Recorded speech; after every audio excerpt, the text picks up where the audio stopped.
Anda di sini jujur, insya Allah ya. Berarti Anda sama Allah kompatibel, luding dia pada Anda, ya. Sekarang saya tanya, kalau di rumah berapa persen bisa jujur? Di rumah tanggamu sama istri, sama suami, sama anak, berapa persen bisa jujur? Nggak usah kamu jawab, cukup di batin. Begitu kamu ke kantor, berapa persen jujurnya? Kamu kalau jujur di kantormu, hancur apa jaya? Kalau kamu jadi anggota DPR, dibutuhkan kejujuran berapa persen? Mana yang lebih dibutuhkan, kejujuran atau kekejaman? Mana yang dibutuhkan, kesantunan apa ketegaan hati? Jadi di negara ini, di mana tempat kejujuran? Di mana tempat kesucian? Di mana tempat kemurnian? Di mana tempat objektivitas? Di mana tempat keadilan? Hanya di sini. Pas Jumat kedua tok. Nanti pulang ya nggawa gak jujure dhewe. Nanti teman sekalian ya. Bisa Anda teruskan negara yang tidak ada tempat untuk kejujuran? Bisa Anda teruskan? Apa yang salah sebenarnya? Ini negara atau bukan? Ini pemerintah atau bukan? Oke, tak singkat ya, itu jawaban dewe. Sampai kapan kamu bisa meneruskan keadaan seperti ini? Gini aja, terakhir. Salah satu parameternya gini. Parameter orang ingkar sama Allah, parameter orang mentiadakan Allah, menganggap Allah tidak ada, itu salah satunya adalah juga tidak mengakui hakikat ciptaan Allah. Misalnya Allah menciptakan batu, kerikil, kerakal, watu, agi enggak sih? Ya, fosil kayu ta sakar enggak sih? Batu mulia itu apa saja?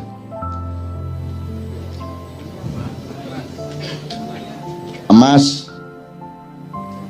intan, berlian. Oke, mau milih apa? Intan gitu ya? Intan ya? Oke, 3 aja, kita ambil 3 dari variabel ini. Intan, emas, batu. Kalau intan, emas, batu, Anda bisa nggak ngukur dengan mata Anda ini emas beneran atau tidak? Nggak bisa ya? Ini berlian harganya mahal, itu gimana cara kamu ngukur? Jadi yang benda kelihatan mata saja Anda tidak bisa ngukur. Sekarang Anda tahu nggak bahwa manusia itu dibikin oleh Allah, ada yang berkualitas batu, ada yang berkualitas tembaga, silver apa namanya, perak, emas, berlian, intan, mutiara. Betul enggak? Percaya enggak Anda bahwa ada manusia mutiara? Siapa contohnya manusia mutiara? Muhammadun basyarun laisa kal basyari bal huwa yaqut bainal hajari. Muhammad itu makhluk, tapi dia bukan sembarang makhluk. Dia bukan makhluk biasa. Dia adalah mutiara di tengah batu-batu. Tak persingkat ya Mas ya. Sekarang orang ngerti nggak bedanya manusia batu sama manusia mutiara? Diajarkan nggak di sekolah? Untuk membedakan manusia bermutu dan tidak, diajarkan nggak? Orang sekarang ini, rakyat Indonesia, ngerti nggak bedanya manusia batu sama manusia mutiara? Nah kalau tidak, tolong simulasi. Bangsa yang tidak mengerti bedanya batu dengan mutiara, itu bisa terjadi apa pada mereka? Sebab nanti ada mutiara yang dibuang, karena toh orang tidak mengerti mutiara. Ada batu yang dimutiara-mutiarakan dengan pencitraan melalui Kompas, Tempo, dan lain sebagainya. Terus Anda semua percaya itu mutiara. Cuman dikasih warna kuning supaya seperti emas dan Anda percaya dia emas. Terus Anda harus pakai demokrasi, dan demokrasi itu biar seon emas sama seon batu sama. Satu suara. Demokrasi itu lahir dari bangsa yang tidak mengenal kemutiaraan manusia. Saya enggak provokasi ya. Di Quran itu yang disebut Allah apa? Ini Mas, sudah nikah? Belum? Mbak sudah nikah? Belum? Kok kabeh perawan ya apa? Yono Habib Anis iki. Udah nikah? Udah. Lebih penting mana, negara apa nikah? Nikah, jelas ya. Umumkan tuh kepada setiap orang, bahwa negara kalah penting. Sekarang pilih mana, negaramu bubar atau pernikahanmu bubar? Udah jelas. Jadi kamu memberi bobot sesuatu itu mesti ngerti mana emas, mana mutiara, mana batu. Kalau kamu tidak mengerti itu, kamu akan celaka. Lebih parah lagi seterusnya. Nah sekarang ini yang terjadi adalah, untuk apa saya ambil emas mahal, susah nyarinya. Mbok sudah saya ambil batu saja, tapi tak cat seperti emas. Itu yang terjadi. Musik ya gitu, DPR ya gitu, pemerintah ya begitu, kan yang dicari kan batu-batu. Jadi kalau kamu sekarang oleh Allah diberi karomah sehingga Anda adalah mutiaranya bangsa Indonesia, Anda harus siap untuk sengsara, siap untuk tidak dianggap, karena yang berkuasa dan yang punya duit tidak akan mau membeli Anda karena terlalu mahal harga Anda. Mending ambil batu dianda-andakan, ngerti nggak? Ngerti ya? Oke. Sementara nggak ada orang marah, orang juga nggak ngerti kok bedanya emas sama. Jadi teman-teman di Ma'iyah ini nomor satu adalah tolong belajar kualitas manusia. Tolong mempelajari mana manusia batu, mana manusia mutiara, mana emas. Zaman kalau di Quran hanya disebut ada raja. Dan raja itu yang menentukan sebenarnya Allah, yaitu kalau orang rakyatnya sudah mengetahui, oh itu memang orang mutiara itu. Sulaiman itu memang mutiara. Yusuf itu memang mutiara. Daud itu memang mutiara. Semua orang mengakui dengan jujur. Maka dia rajanya memang. Tidak perlu pemilihan. Pemilihan itu terjadi karena Anda tidak ngerti bedanya mutiara sama. Saya bukan anti pemilu. Tapi kalau diterusin memang anti pemilu. Tapi saya tidak mengatakan begitu, bahwa outputnya seperti itu bukan salah saya. Nah sekarang Anda mau pilih mana? Di Quran tidak ada disebut kecuali kerajaan dan raja. Dan Anda ditipu selama 500 tahun ini. Anda pikir yang di sana itu kerajaan, itu bukan kerajaan, itu bukan raja. Raja nggak begitu. Raja punya kualitas, raja punya wibawa. Kalau pakai terminologinya Ronggo Warsito ya, Satrio Pinandito, Sinisian Wahyu, Sinanding Wahyu, enggak apa-apa, Sinisian Sinanding bodoh sama. Jadi Anda harus bisa melihat. Nah sekarang mutiara-mutiara justru dihancurkan. Apakah dia inovator teknologi? Harus dihancurkan. Apakah dia wartawan kreatif? Dikeluarkan. Karena Anda mutiara. Anda mau jujur, mau jernih, mau berbinar-binar seperti mutiara, Anda dikeluarkan. Yang dibutuhkan batu-batu yang dipoles. Karena sekarang yang nomor satu pencitraan. Yang penting itu bukan kamu itu ayam atau bukan. Yang penting rasamu ayam. Bener nggak? Kata Sabrang, jeruk itu hanya dipakai untuk cuci piring. Nah yang diminum orang itu yang rasa jeruk. Gendeng ngomong saya. Apalagi orang Jawa, ini sedang periode di mana orang Jawa memperhinakan dirinya. Kalau ada sinetron yang paling rendah derajatnya pasti orang Jawa. Kalau pembantu rumah tangga harus orang Jawa. Kalau pelawak yang dibodoh-bodohkan pasti orang Jawa. Bahwa bahasa yang paling jelek adalah yang medok. Sehingga orang Jawa pun kalau di televisi menjawa-jawakan dirinya, bagaimana kamu kok baru datang sudah malam begini? Ya gak ono wong Jawa ngomong ngono rek. Dimedok-medokkan. Jadi dia bikin jeruk tanaman, bikin jambu, bikin opo, ternak lele. Engkok nek wis ada jeruk yang bagus disebut jeruk Bangkok.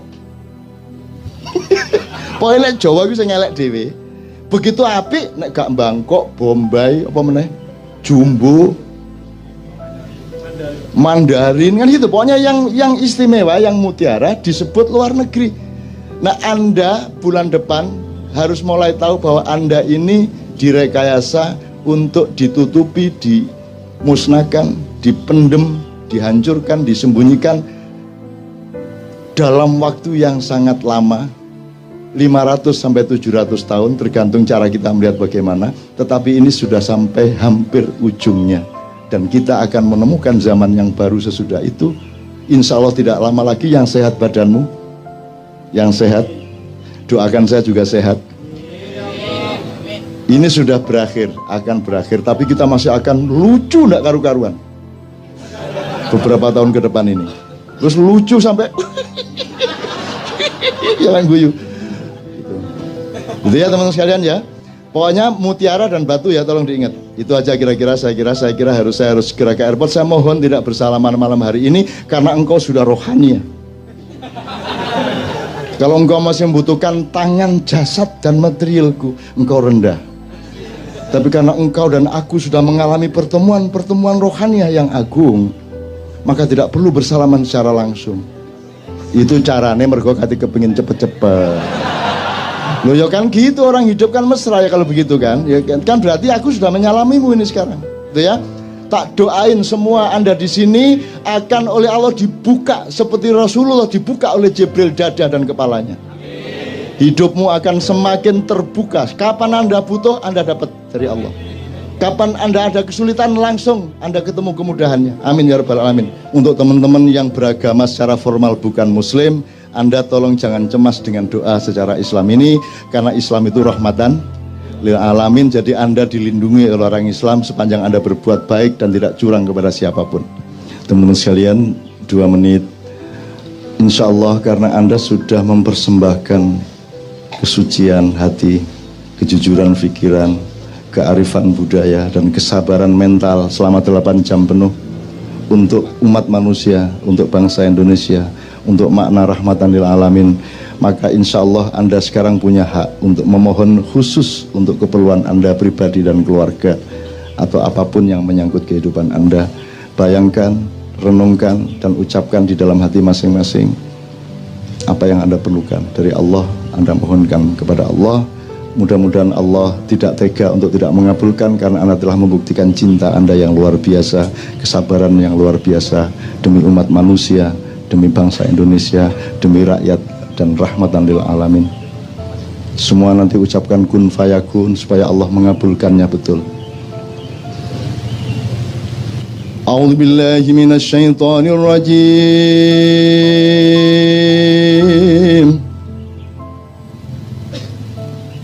Bismillahirrahmanirrahim. Inna fatahna laka fatham mubina liyaghfira laka Allahu ma taqaddama min dzambika wa ma ta'akhkhar wa yutimma ni'matahu 'alaik wa yahdiyaka siratan mustaqima wa yansuraka Allahu nasran aziza. Allahumma salli wa sallim ala sayyidina Muhammad wa ala ali sayyidina Muhammad. Innama amruhu idza arada syai'an ay yaqula lahu innama amruhu idza arada syai'an ay yaqula lahu innama amruhu idza arada syai'an ay yaqula lahu kun fayakun. Fasubhanalladzi biyadihi malakutu kulli syai'in wa ilaihi turja'un. Rabbana atina fid dunya hasanah wa fil akhirati hasanah wa qina adzabannar. Subhana rabbika rabbil izzati amma yasifun wa salamun alal mursalin walhamdulillahi rabbil alamin. Al-Fatihah. Alhamdulillah minasyaitonir rajim.